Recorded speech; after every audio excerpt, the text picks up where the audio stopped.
ባራክ ሰራትን በደካማ ጎኑ መታ ከዘይነብ ጋር ብቻ ስለተጋባ ሴት ልጆቹን አሳምጻበት በቀጥታ ወደ ራሷ ቤት ወስዳቸዋለች። እዛ ሆነው ተላምደው የተወሰነ ጊዜ ለመቆየት እየሞከሩ ነገር ግን ነገሮች ገና ካሁኑ ከባድ ናቸው። ባራክ ልጆቿን የሚበሉትን፣ የሚጠጡትን፣ የሚለብሱትን፣ የሚያደርጉትን ነገር በሙሉ የምትቆጣጠር እናት ናት። እንደ ዘይነብና እንደ ሰራት ነጻነት በጭራሽ አትሰጣቸው። ስለዚህ ገና ካሁኑ እየተጨናነቁ ናቸው። በተለይ ደግሞ ሀያል የሆነ ነገር የተናነቃት ያለ ስሜት እየተሰማን ነው። ባራክ አሁን አብራቸው ነበረች። በድንገት ቲቤት መጥቶ እየጠራት ነበረ። ባራክን ወደ ውስጥ ሊገባ ነበር አሰቡ። ነገር ግን ልጆች ቤት ውስጥ አሉ፣ በር ጋር እናውራ ብለው ራቅ አሉ። ሀያል ቤት ውስጥ የሚሰራው ምግብ በሙሉ እንደ ድሮ አልሆነልሽ ብሏት በጣም እየከፋትና እየደበራን ነው። በድንገት ከአባቷ ጋር ስልክ እያወራች ነበረ። ሀያል የኔ ልጅ እንዴት ናችሁ? እንዴት ነው አንቺና ኤኪም እህትሽ? ባገኛችሁ ደስ ይለኛል፣ እስኪ ተገናኝተን እናውራ እያላች ነበረ። እምቢ አለችው። ሌላ ምንም እኮ ማድረገው እኮ ነገር የለም፣ ወደ ቤት ልመለሳችሁ አልሞክረም፣ ብቻ ተገናኝተን የምትወዱትን ምግብ እንበላለን፣ አይስክሪምም ገዛላችኋለሁ እያለ ነበር። ነገር ግን ሀያል እምቢ አልፈልግም እያለች ነበረ። ስልኩን ለውድ ስፒከር አድርጓለች። ኢኪምም እያወራች ነበረ። ይኸውላችሁ እኔ ከእናታችሁ ጋር ልጨቃጨቅ አይደለም የምመጣው፣ ከእናንተ ጋር በሳይጾ ጊዜ ማሳለፍ ነው ፈልገው እያለ ነበረ። ከዛም እነሱ ድንገት ካፋቸው አመለጣቸው። የአክሴል አባት ቤት መጥቷል፣ በር ጋር ከእናታችን ጋር እያወራ ነው ይሉታል። ተበሳጨ፣ ተናደደ። ቲቤት ምን ሊያደርግ መጣ ብሎ እየተናደደ ነበረ። ምን ሊያደርግ መጣ አላቸው። ከዛ በኋላ ሀያል ባትናገሪ ይሻልሻል ትላታለች። ኢኪምን አላቅም ትላለች። ኢኪም እሺ በቃ በኋላ ደውላለሁ ብሎ ሰራት ተናዶ ስልኩን ዘጋው። ሀያልና ኢኪም ይፋጥጣሉ። መናገር አልነበረብንም እንዴ ይባባላሉ። ዞር ብሎ በመስታወት ሲመለከቱ እናታቸው ከቲቤት ጋር እየተጨቃጨቀች ነበረ። አብዳል እንዴ አንተ አብዳል እንዴት እንደዚህ ነገር ትጠይቀኛለህ? የማይመስል ነገር ነው ይሄ፣ ላረግልህ አልችልም፣ ሊሆን አይችልም በጭራሽ። ይኸውልህ ስማ አሁን ቀጥ ብለህ ከቤት ይውጣ ስትለው ነበረ።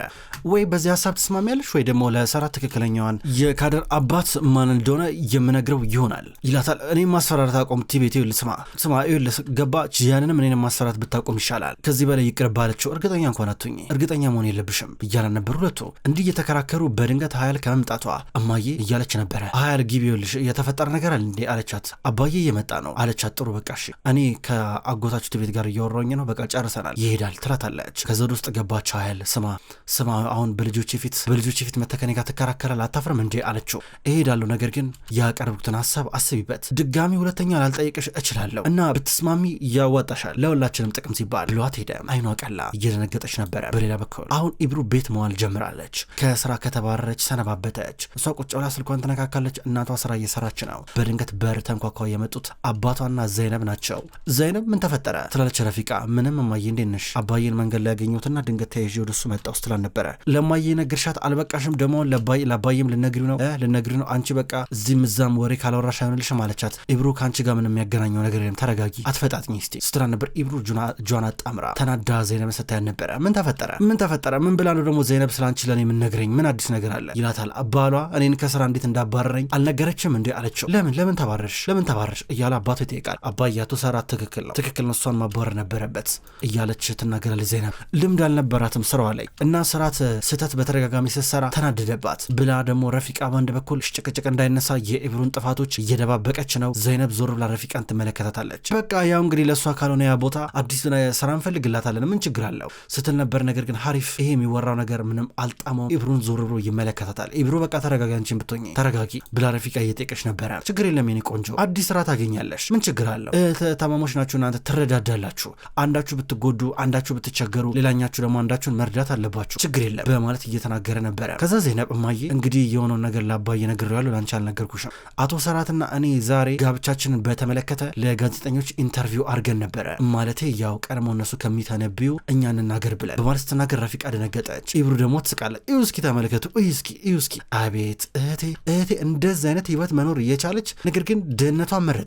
አቤት ኩራት! አሁን እኛ እንደዚህ መቸገር ነበረብን፣ እንደዚህ ከድህነት ጋር መጣበቅ ነበረብን። አቤት በጣም ያሳዝናል ስትል ነበረ ኢብሩ። አሁን በራሴ ምኮራ ሰው ነኝ። ስሚ እኔ ሀብታም አልሆንኩም፣ እሺ ደግሞ ሰራትን ተጠቅሜ ሀብታም ሆናለሁ ማለት አይደለም ትላለች ዘይነብ። እንዲህ ብላ ስትናገር ኢብሩ እየሳቀችባን ነበረ። ኧረ እንደፈለግሽ ትላታለች። በአንድ በኩል ደግሞ እናታቸው ኧረ ተው ሴቶች ተረጋጉ፣ ለምን እንደዚህ እንደ ጠላት የምትተያዩት እናንተ እኮ ታሞች እኮ ናችሁ ትላቸዋለች። ከዛ ዜና በነገራችን ላይ ወንድሜት አለ፣ ሰሞኑን ምንም አላገኘሁትም፣ ከጧት ጀምሬ ራሱ ምንም ላገኘው አልቻልኩም፣ ምንም አልደወለልኝም ስትል ነበረ። ለምን ወንድሜ ምን ያደርግልሻል? የተፈጠረ ነገር አለ እንዴ ብላ ኢብሩ ጠይቃለች። አይ ምንም ነገር የለም፣ ነገር ግን ወይዘሮ አዝራ ከቤት አምልጣለች፣ ከቤት ጠፍታለች እያለች ዘይነብ ስትናገር ይሄ ለኢብሩ በጣም መልካም ዜና ነው። አባታቸው ደግሞ ታዲያ ይሄ ከወንድማችሁ ጋር ምን ያገናኘዋል ብሎ ይጠይቃል። ረፊቃ ኧረ በቃ ዝም በይ ብላ በምልክት ለዘይነብ እየነገረቻት ነው። በድንገት እድሜው ረዥም ነው ሙስጠፋ መጣ።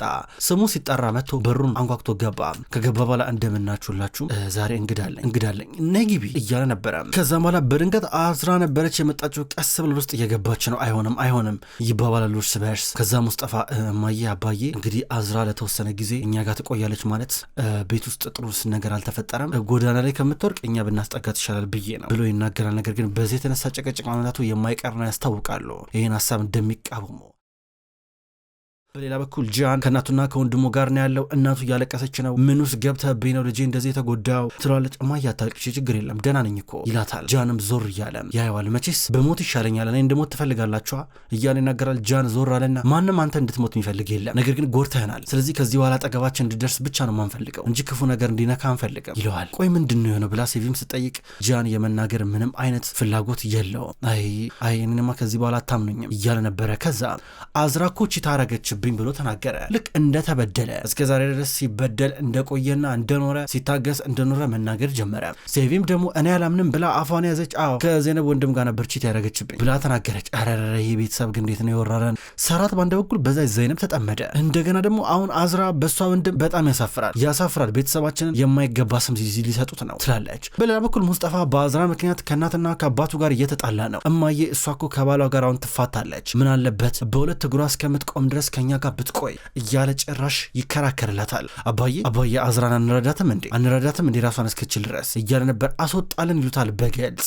ምንም አይነት ችግር አንፈልግም፣ ችግር አታምጣብን እያሉን ነበረ። በአንድ በኩል ደግሞ ከዚህ ቀደም ባሏን ደብድበ እሷ ራሷ ከሳ ነበረ፣ እንዴት ይንትረሳለ አንተ ምን የሚሉ ጅል ነህ እያሉ ነበረ። አይደለም ነገሮች እኮ ተቀይረዋል። በዛን ሰዓት አዝራ ተገዳ ነበረ፣ ባሏ አስገድዷን ነበረ። አሁን ደግሞ ጉዳዩ ሌላ ነው ብሎ ያስረዳል። አሁን ታዲያ ምን የተቀየረ ነገር አለ? መልሳ እኮ ልትከስ እኮ ትችላለች እያሉት ነበረ። እሱ ግን አልሰማም አለ። ወይኔና እሷን ትመርጣላችሁ ወይ ውልቅ ብዬ ከቤት እወጣለሁ እያለ ነበረ። በዚህ ምክንያት መስማማት ከበዳቸው። ከፈለክ ውጣ ይሏል አባቱ። ሙስጠፋ አዝራን ይዞ እየወጣ ነበር። ነገር ግን የሙስጠፋ እናት እየተጨነቀች ነው። ኢብሩ ይህን ጊዜ ወደ መኝታ ክፍሏ ትገባና ይህንማ ለጃን መናገር አለብኝ ብላ እየደወለች ነው። ጃን እንደተደበደበና ሆስፒታል እንደገባ አታውቅም። ስልክ ስደውልለት አሁን ከእናቱ ጋርና ከወንድሙ ጋር ስላለ አያነሳ። ድንገት ሴቪም ሰራትና ዘይነብ እንደተጋቡ ነገረችው። ደነገጠ። እንዴ ጃን ይህን ነገር ታውቅ ነበር ብሎ ጠየቀው። አውቅ ነበረ፣ እንደውም ምስክር ነበርኩኝ እያለው ነበረ። አንተ ግን ምን ሚስጥር ነው የደበከኝ ይለዋል። ድንገት ሴቪም ወጣች። ሌላ የደበከኝ ነገር ካለ ንገረኝ አለው። እኔ ምንም የደብቀው ነገር የለም፣ እኔ ምንም መዋሸት የምፈልገው ነገር የለም፣ እኔ እንዳንተ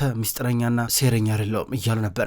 ኢብሩ ወደ መኝታ ክፍሏ ገብታ በተደጋጋሚ እየደወለች ነው። በድንገት ዘይነብ ወደ መኝታ ክፍሏ ገባች። ኢብሩ ምን እያረግሽ ነው? ማን ጋር ነው የምትደውይው አለቻት። አይደለም እኮ እያለች ስትንተባተብ ስልኩን ነጠቀቻት። አንቺ አምሻል እንዴ ምን እያረግሽ ነው ያለሽው? ኢብሩ ለምሮ ቆይ ማይገባሽ ስትላን ነበረ። ከዛ ኢብሩ አያገባሽም ብላ ጥላት ወጣች። ከዛ ረፊቃ አባታቸውን ሀሪፍን እየለመነችው ነው። ኧረ እንመልሰው ሙስጠፋን እያለችው ነበረ። አሁን ሄደ ነው በኋላ ይከብደናል እያለችው ነው። በሌላ በኩል ሰራት ባራክን ሊያናግራት ቤት መጣ። ወደ ውስጥ እየገባ ነበረ። ልጆቹን ሰላም እያለ ምን ሊያረግ የት ቤት የሚባል ሸለመጥማጥ መጣ እያለ ነበረ። አባዬ እማዬ ልክ ናት፣ ውጭ ጋር ነበር ያወሩት፣ ምንም ደግሞ የተፈጠረ ነገር የለም፣ ሁሉም ነገር እንዳየው ነው ይሉታል። እንደዚህ አይሆንም፣ በሉ በቃ አብረን እንውጣ፣ ወደ ቤት ወስዳችኋለሁ ሲል ነበረ።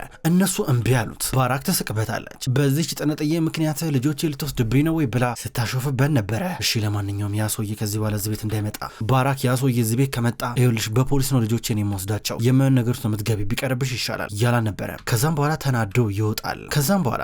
በዚህ መንገድ እየወጣ በሌላ በኩል ሙስጠፋ ከአዝራ ጋር እየሄደ ነበር። ድንገት እናቱ ጠራቸው። በቃ ተመለሱ እያለችው ነበረ። ግን ለጥቂት ጊዜ ብቻ ነው የምናስጠጋት አለችው። እማዬ እሱማ ለጥቂት ጊዜ እኮ ነው፣ መጀመሪያ አዝራ ስራ ታገኝ፣ ከዛ ቤት ትከራያለች፣ ከዛ ራሷን ትችላለች፣ አሁን እኮ የምትሄድበት የላትም፣ ማንም የላትም በማለት ይነግራታል። እሷ አዝራን ብትሆን ለብቻዋ ራቅ ብላ ቆማ ነበር። ድንገት ቱሊያ መጣችና እንዴ አዝራ እዚህ ምን ታደርጊያለሽ? ምን ትሰሪያለሽ? እንዴት ነሽ ስትላን ነበረ። ከባሌ ጋር በመጨረሻም ልፋታ ነው አለቻት። ልትፋች ነው? ጎበዝ በእንግዲህ ብሬን ስጪኝ፣ ልክ እንደተፋታው ከፍልሻለሁ ብለሽኝ ነበረ ብዙ ገንዘባ፣ በገንዘብ እንድታመጭ እፈልጋለሁ አለቻት። አዝራ ድንግጣ አየቻት። ምንድነው እሱ የምትይኝ? እንደተፋታው የላ ገንዘብ ስጥሻለሁ ብለሽ ቃል ገብተሽልኝ እኮ ነበረ፣ ወይስ ቃልሽን ልታጥፊ ነው አለቻት። አረ በቃ ሰጥሻለሁ ተረጋጊ ስትላን ነበረ። ከዛ አዝራ ወደ ሙስጠፋ ቀረበች። ቱሊያ በጣም እየገረማት ትመለሳለች። በድንገት ሰራት አዝራን ከሙስጠፋ ጋር ሆኖ አያት። መኪናውን አዞረ። ቆሞ እየወሩ ነበረ፣ እየተከተላቸው ነው። ወዲያው ከዛ ወደ ዘይነብ ደወለ። የነሽ እያላን ነበረ። ቤት ነኝ ያለሁት ቤት መጣሁኝ አለችው። እሺ በቃ መጣሁኝ እያላ ነበር። እዚህ ሰፈር መታን እንዴ ስትለው ስልኩን ጆሮ ላይ ዘጋው። ምን ተፈጠረ እያለች ነው። ከዛ አባቷ ምንድን ነው ይላታል። እኔ እንጃ አቶ ሰራት መጥቷል መሰለኝ ትለዋለች። ከዛም በኋላ አሁን ሙስጠፋና አዝራ ወክ እያረጉ ቤት እየመጡ በድንገት ደግሞ ሰራት መጣ። መኪናውን በር ጋር አቆመና ምን እየሆነን ያለው እዚህ ጋር አዝራ ምን ታደርጊያለሽ እዚህ እያላን ነበረ። ከዛም በኋላ አዝራ ከጂያን ጋር ልትፋታ እንደሆነ በግልጽ ተናገረች። ግን አሁን አልተፋታሽም፣ አሁንም ቢሆን የወንድሜ ሚስት ነሽ። የወንድሜ ሚስት በህግ እስከሆንሽ ድረስ ደግሞ ለምንድን ነው ከሱ ጋር የምትጣበቂው? እስክትፋች ድረስ መታገስ ከበደሽ እንዴ? ዘይነብ ለምንድን እስካሁን ድረስ የኔ ነገር ያልነገርሽኝ? ለምን ደበቅሽኝ እያላን ነበረ።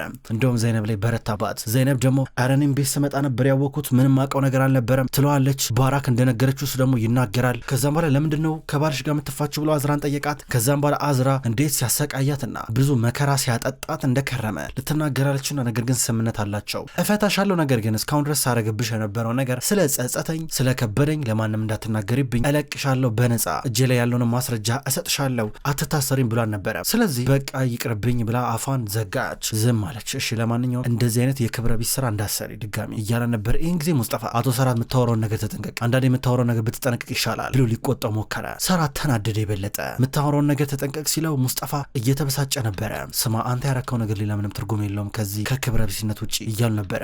ዘይነብ ደግሞ ሙስጠፋ ተረጋጋ እንጂ በቃ እንጨቃጨቅ በዚህ ጉዳይ ስላለች። ከዛ በኋላ ዝም ብሎ ሰራት አያቸውና ዘይነብ ወደ ቤት እንሂድ እያላን ነበረ። ከዛ አዝራን እስከምትፋች ድረስ ቢያንስ ትንሽ ታገሺ እያላን ነበረ። ከዛ በኋላ ላይሽ አልፈልግም ድጋሚ አላት። መኪና ውስጥ ገብተው እየሄዱ ነበረ። አብረው በመኪና እየሄዱ ሁለቱም ለረዥም ደቂቃ ዝም ተባብለዋል። ከዛም በኋላ እሱ ከዚህ በኋላ ግን ድጋሚ ልደብቅኝ እንዳሞክሪ ይላታል። ዞር ብላ በተደጋጋሚ ያየችው ስለተናደደ ልትከራከሩ አልፈለገችም። በሰላም እቤት ደረሱ። ሰዓቱ ሄዷል። ማታ ላይ አሁን ሰራት ወደ ውጭ እየወጣ ነበር። ወደ በረንዳ እየወጣ ያለ በድንገት የሆነ መኪና መጣ። ጂያንና ሴቪ ጂያንን ከመኪና እየወረዱት ነበረ። ጂያን ከፍተኛ ድብደባ ደርሶበታል። እዛ ወደ መኝታ ክፍሉ አስገቡት። ከዛም በኋላ በድንገት ነበር ኮሜዲኖ አጠገብ ላይ የሙስጠፋ ሚስባ ተቀምጦ ነበረ። ሴቪም ይህም ስታይ ይሄ ኮተት ከየት ነው የመጣው ብላ ልትወረውረው ነው። በአንድ በኩል ደግሞ ጂያን ትኩሩ ጂያንን ይመለከተዋል። ይኸው የአዝራ ፍቅረኛ ነው ጭራሽ ደግሞ ብሎ ቤት መጣ እያለ ጂያን ልክ እዚህ ጋር እንደተጠቃ ልክ እንደተጎዳ እንደተበደለ ሆኖ ነበረ እየተናገረ የነበረው። ከዛም በኋላ እነሱም እረፍት አርግ ብለውት ጥለውት ሄዱ። አሁን ኢብሩ እልህ ይዟታል ከአዝራ ጋር። አዝራ ቁጭ ብላለች። ኢብሩ ከእናቷ ጋራት እያቀራረበች ነው። ምሮ የምትጎለችው አግዥን እንጂ ስራ ትላታለች። አዝራ ተሳቃሽ ብላ ስትነሳ እናታቸው ደግሞ አይሆንም አንቺ እንግዳ ነሽ ተቀመጪ ብላ ከኢብሩ ጋር እየጣላች ነበር። ድንገት ሙስጠፋ መጣ። አንዳንድ ነገር ገዝቶ እየመጣ ከዛ ኢብሩ በመኝታ ክፍልሽን አመቻችላት እያላት ነበረ ለአዝራ። ኢብሩ እምቢ እያለች ነው። ኢብሩ አንደኛ ተቃወመች። እምቢ እያለች ነገር ግን እናቷ ከሷ ጋር ተጨቃጨቀች። ምንድነው የምትይው? ለአንድ ቀን ለወደቀ ምን አለበት እየተባለች ነበረ።